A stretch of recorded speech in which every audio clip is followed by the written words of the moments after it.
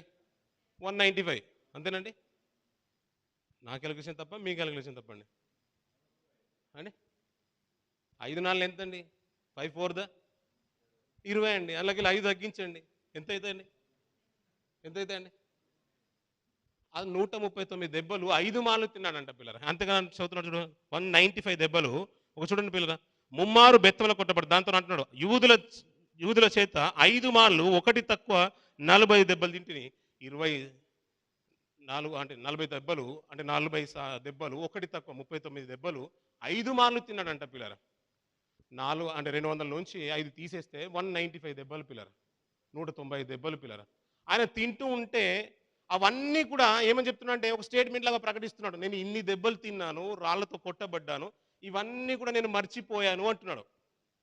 వెనుకున్నవన్నీ కూడా మర్చిపోయాను, నేను నిందలు మర్చిపోయాను, వేదనలు మర్చిపోయాను, శోధనలు మర్చిపోయాను, నాకు ఒకటే గురి, ఇప్పుడు ఒకటే టార్గెట్ అదే అన్నట్టున్నాడు. ఏమంటున్నాడు?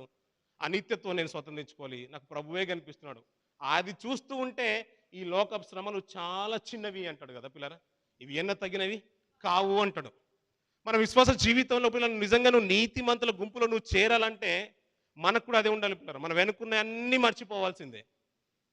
ఎందుకంటే ఆ పాప జీవితమైనా మనకు వేదనలు వచ్చినా శోధనలు వచ్చినా ఏదొచ్చినా అది కష్టమైన ఉపద్రవం ఆయన ఉన్నాడు, ఆయన నడిపించుకుంటాడు. ఆయన మీదనే ఆధారపడే జీవితాలు చాలా అద్భుతంగా ఉంటాయి పిల్లలు, చాలా అద్భుతంగా ఉంటాయి. మన జీవితంలో మన ప్రార్థనకు ప్రత్యుత్తరం వచ్చిందంటే, దేవా ఏ మాత్రపు వాడని ప్రభా, నా ప్రార్థన విని నా కుటుంబంలో ఇంత మేలు చేసామని ఎంత గొప్పగా ఉంటుంది పిల్లరా. ఏమాత్రం పడవని పిల్లలు, మనం ఒక దగ్గరికి వెళ్ళి ఒక అర్జీ పెట్టుకున్నాం, ఒక రిక్వెస్ట్ పెట్టుకున్నాం, అయ్యా మా కుటుంబానికి ఇది కావాలని, లేదో ఆఫర్ లెటర్ పెట్టి మనం జాబ్కి అప్లై చేసుకున్నాము. ఎంతో మందిలో మనకే వచ్చేసింది, ఇంక్రిమెంట్ కోసం మనం ప్రయత్నం చేస్తున్నాము, ఎంతో కష్టపడుతున్నాము, దాంట్లో మనకే సాలరీ ఇంక్రిమెంట్ వచ్చేసింది, అధికారి దృష్టికి మనమే వెళ్ళేసాం అనుకోండి, ఎంత సంతోషంగా ఉంటుంది పిల్లలు. ఎవరికి దక్కంది మనకు దక్కుతూ ఉంటే, మన ప్రార్థన దేవుడు విని దానికి ప్రత్యుత్తరం ఇస్తుంటే కుటుంబంలో ఎంత సంతోషం ఉంటుంది పిల్లరా. అయ్యా ఇది కావాలనుకుంటున్నాము, ఇది కావాలనుకున్నాం, అది చేస్తే మీ కృతజ్ఞతలుగా బ్రతుకుతాం తండ్రి. ఇది చేసినట్లయితే నీ జీవితాంతము నువ్వు చేసినా చేయకపోయినా నీ పాద సన్నిధిలో ఉంటాను, సంతోషంగా ఉంటాను, ఆలయాన్ని తుడుస్తూ ఉంటాను, నేను చైర్స్ అన్ని వేస్తూ ఉంటాను, దీనికి నేను స్పాన్సర్ చేస్తూ ఉంటాను. ఒక కమిట్మెంట్కి వచ్చిన తర్వాత పిల్లరా, దేవుడు మన జీవితంలో ఏదైనా చేశాడు అనుకోండి పిల్లలు, ఎంత అద్భుతంగా ఉంటుంది పిల్లరా, చాలా గొప్పగా ఉంటుంది కదా. విశ్వాసంగా బ్రతకాలనుకుంటే, నీతిమంతులుగా బ్రతకాలనుకుంటే వెనుక స్థితిగతులు అన్నీ కూడా మర్చిపోయి ఆయన కొరకు నమ్మకంగా బ్రతకమంటున్న పిల్లరా. గాలి పీల్చుకునే 29 రోజులు బ్రతికేసిందంట పిల్లరా, తన బిడ్డను కూడా కాపాడుకుంది చిదులల కింద పిల్లరా. మన జీవితంలో ఎన్నో మేలులు చేస్తున్నాడు పిల్లల దేవుడు, కానీ దేవుడు కంటే ఏదైనా చేస్తే ఉండంటే బ్రతుకాలంలో నమ్మకంగా ఉండడమే పిల్లరా. నీతిమంతుడిగా బ్రతకాలనుకున్నవాడు వెనుకున్న అన్ని కూడా మర్చిపోవాల్సిందే పిల్లరా, ముందున్న వాటి కొరకే మనం ప్రయత్నం చేయాలి. కానీ ఇలా విశ్వాస వీరులు ఇలాగ ఉంటూ ఉంటే పిల్లరా, లోకంలో బ్రతికే వారు కూడా ఒక ఆశ్చర్యం అనిపిస్తుంది, వారి జీవితాలు కూడా చూసినా కానీ. ఒక సందర్భాన్ని చూసి నేను ముగించేద్దాం పిల్లరా. లూకాసు వార్త 12వ అధ్యాయం, లూకాసు వార్త 12వ అధ్యాయం త్వరగా తీద్దాం పిల్లరా. 16వ వచనం నుంచి కొన్ని మాటలు చూద్దాం పిల్లరా.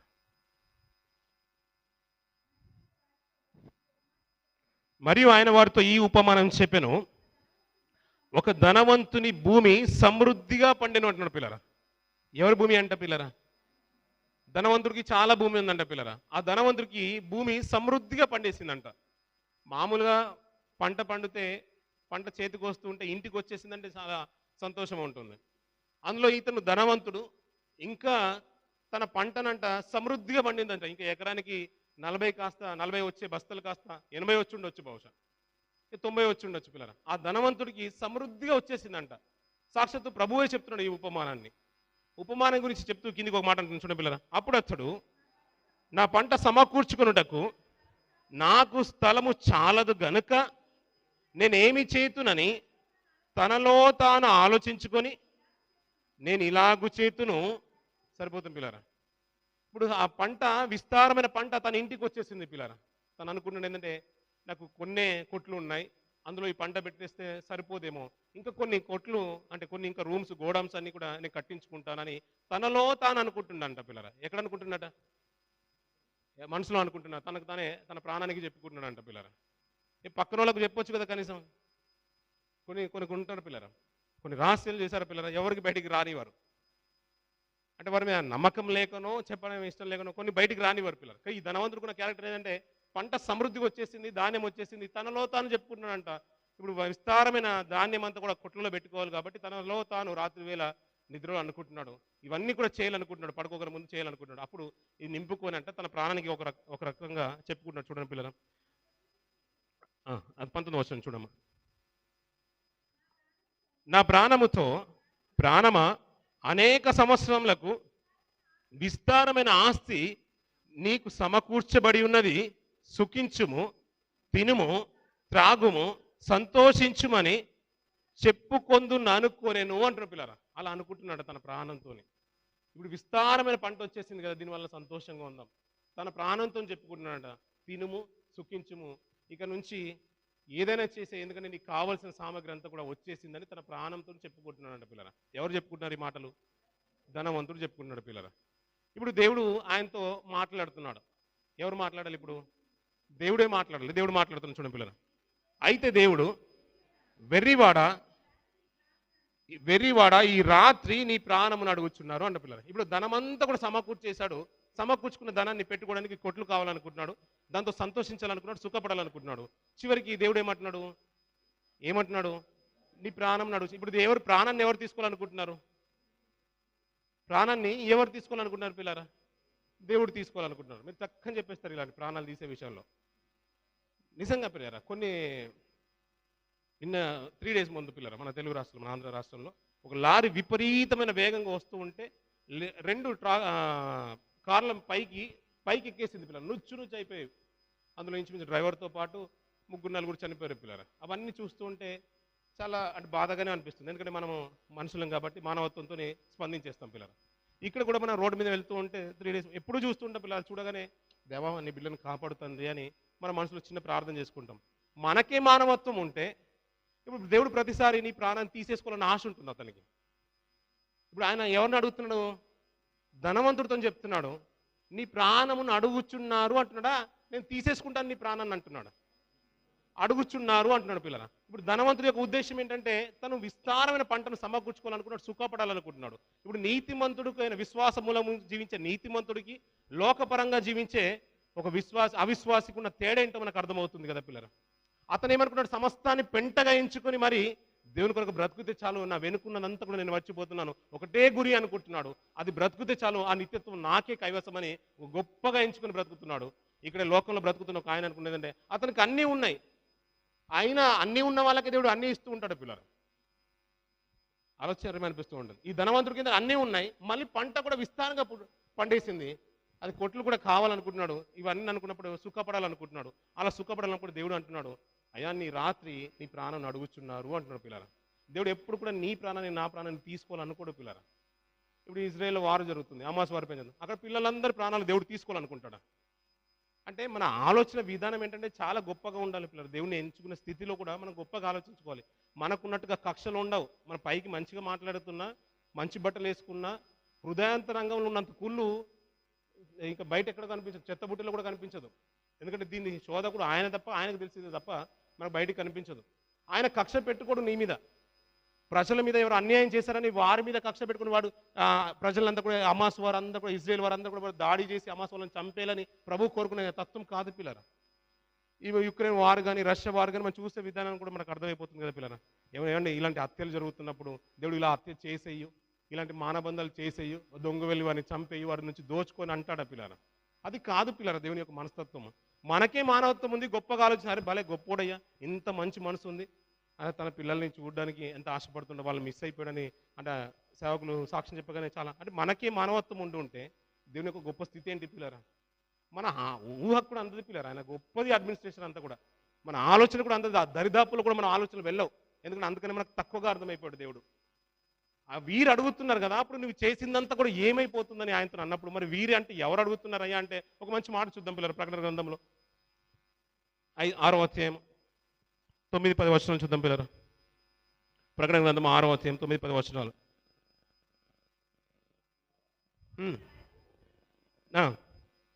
దేవుని వాక్యము నిమిత్తమును తాము ఇచ్చిన సాక్ష్యము నిమిత్తమును వధింపబడిన వారి ఆత్మలను బలిపీఠం క్రింద చూచి తిని, వారు నాద సత్యస్వరూపి పరిశుద్ధుడా, ఎందాక తీర్పు తీర్చకయు మా రక్తము నిమిత్తము బిగ్గరగా కేకలు వేసిరి అంట. ప్రభువుకు చెప్పుకుంటున్నారంట పిల్లలు, పరిశుద్ధులైన ఆత్మలు అంటున్నాయంట, అయ్యా నీకోసం ఎన్నో సంవత్సరాల నుంచి మేము ఎదురు చూస్తూనే ఉన్నాం. ఇప్పుడు వాక్యము 2000 సంవత్సరాలు అవుతుంది కదా ప్రభు వచ్చి వెళ్ళిపోయి పిల్లరా.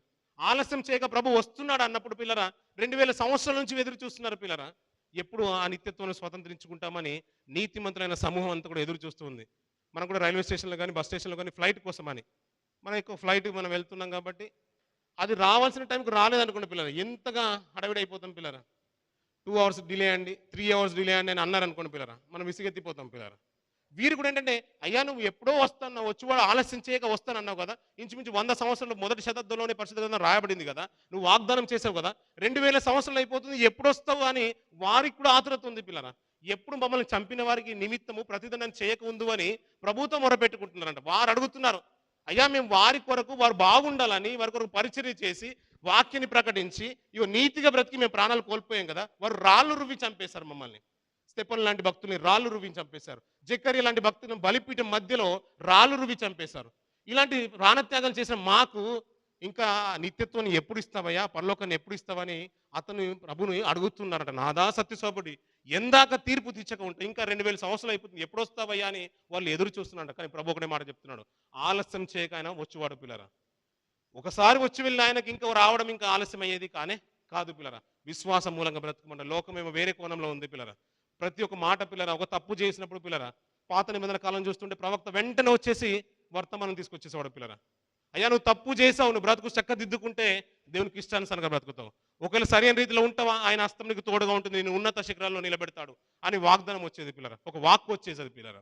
అది అన్యుడైనా, విశ్వాసి అయినా, అవిశ్వాసి అయినా, తన భక్తుడైనా, లోకంలో బ్రతుకుతున్న రాజులైనా కానీ ఇలాంటి గొప్ప విషయాలు మనం చూస్తూ ఉంటాం పిల్లరా. ఒక మంచి మాట జ్ఞాపకం చేస్తాను పిల్లరా. లూకాసు వార్తలో ఒక మాట చూద్దాం పిల్లరా. లూకాసు వార్త ఇక్కడ ఒక వంశవాళి కనబడుతుంది పిల్లరా.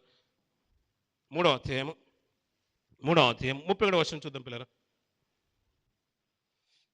3వ అధ్యాయం 31వ వచనం తర్వాత చూద్దాం పిల్లరా. అందరు తీసారు కదా పిల్లలు. లూకాసు వార్త 3వ అధ్యాయం 31వ వచనం. అమ్మా ఎల్యాకీము, లూకాసు వార్త 3వ అధ్యాయం 31వ వచనం. ఎల్యాకీము మెలేయా మెన్నాకు, మెన్నా మత్తతాకు, మత్తాత నాతానుకు, నాతాను దావీదుకు. ఇలా కిందికి వెళ్తూ ఉంటే యేసుక్రీస్తుల వారి యొక్క జన్మదినానికి చివరికి ఆదము వరకు వెళ్ళిపోతారు పిల్లరా. మత్తయి సువార్తలు చూస్తుంటే మన పై నుంచి కింది కనబడుతుంది, ఇక్కడ నుంచి కింది నుంచి పై కనబడుతుంది. ఇప్పుడు దావీదు గారికి ఒక తండ్రి ఎవరంట? దావీదు గారికి ఒక తండ్రి ఎవరంట? యెషై గారు పిల్లరా. యెషై గారు. ఇప్పుడు యెషై గారు దావీదు గారు తండ్రి అయితే దావీదు యొక్క కుమారులు ఎవరంట? ఇక్కడ ఈ వాక్య భాగంలో అతనికి చాలా మంది కుమారులు ఉన్నారు పిల్లరా. ఈ వాక్య భాగంలో ఏమైనా అవుతుంది అక్కడ చూడండి పిల్లరా. నాతాను దావీదుకు, దావీదు యెషైకి. ఇదే కదా పిల్లరా ముందు నుంచి వస్తున్నాడు అన్నట్టు. అంటే నాతాను దావీదు యొక్క కుమారుడు అని చెప్తున్నాడు. మనకు అక్కడ వచ్చేసరికి సొలొమోను గురించి చెప్తున్నాడు. అందుకే చాలా మంది కుమారులు ఉన్నాడు. అక్కడ యోసేపు వంశవాళ్ళు చెప్తుంటాడు, ఇక్కడ మరియమ్మ వంశవాళ్ళు కూడా తీసుకుని వస్తుంటాడు పిల్లరా. అంటే దావీదు కుమారులలో ఒక వ్యక్తికి నాతాను అనే పేరు కూడా ఉంది అన్న పిల్లరా. అర్థమవుతుంది అన్నమాట. ఎందుకు తీసుకొచ్చని చెప్తున్నాడు పిల్లలు. దావీదు గారు తప్పు చేస్తున్నారు ఆ విషయాన్ని తన దగ్గరికి తీసుకొచ్చింది, ప్రవక్త యొక్క వాక్కును తీసుకొచ్చింది ఎవరు? దేవుని యొక్క వాక్కును తీసుకుని వచ్చింది నాతాను పిల్లరా. అదే నాతాను గారి పేరు ఎవరికి పెట్టుకున్నాడు? ఇప్పుడు తన కుమారుడికి పెట్టుకున్నాడు. మాట విన అర్థమవుతుంది కదా పిల్లరా. రెఫరెన్స్ ఎందుకు తీసుకొచ్చాడంటే తప్పు చేసినప్పుడు సరైన రీతిలో ఉంటే దేవుని యొక్క వాక్కు అతనికి తోడుగా ఉంటుంది. ప్రవక్తను పంపించి అయ్యా నువ్వు సరైన రీతిలో వెళ్తున్నావు, నువ్వు చేయనదంతా చేసేయి, దేవుడు నీ పక్షంలో ఉంటాడని ఆ వాక్కు కూడా పంపించేవాడు. తప్పు చేసినప్పుడు కూడా వాక్కు వచ్చేసేది. నువ్వు సరైన రీతిలో లేవు, సరి చేసుకుంటే నీ భవిష్యత్తు బాగుంటుంది, లేదంటే నీ రాజ్యం నీ దగ్గర నుంచి తొలగింపబడుతుందనే విషయాలు మనం ఎప్పుడు వింటూ ఉంటాం పిల్లరా. ఇలాగే దావీదు గారు తప్పు చేసినప్పుడు కూడా ఒక వాక్కు వచ్చేసింది. వెంటనే ప్రవక్త వచ్చేసాడు, నాతాను అనే ప్రవక్త వచ్చేసాడు. నువ్వు ఇది చేసేది మంచిది కాదు, నీకు తక్కువ అన్నట్టు నీ పరాయివాడి, నీ స్నేహితుడు, పొరుగు వారిని యొక్క భార్యను నువ్వు తీసుకుని ఇది తప్పు అన్నప్పుడు నిన్ను నిజంగా మరణకి నీకు పాత్రుడిని అని ఒప్పుకొని తగ్గించుకున్నాడు పిల్లరా. తను సరి చేసుకున్నాడు. తన కుమారుడికి నాతాను అనే పేరు పెట్టుకున్నాడు పిల్లరా. ఇది తన కుమారులో ఒకరు సొలొమోను గారు కనబడుతున్నారు పిల్లరా. ఇతని దగ్గరికి ప్రవక్త వస్తుంటే సొలొమోను గారి దగ్గరికి ఎవరు వచ్చారో చూద్దాం పిల్లరా. మొదటి రాజులు 11వ అధ్యాయం. త్వరగా తీద్దాం పిల్లరా, ముగించేద్దాం పిల్లరా. మొదటి రాజుల గ్రంథము 11వ అధ్యాయం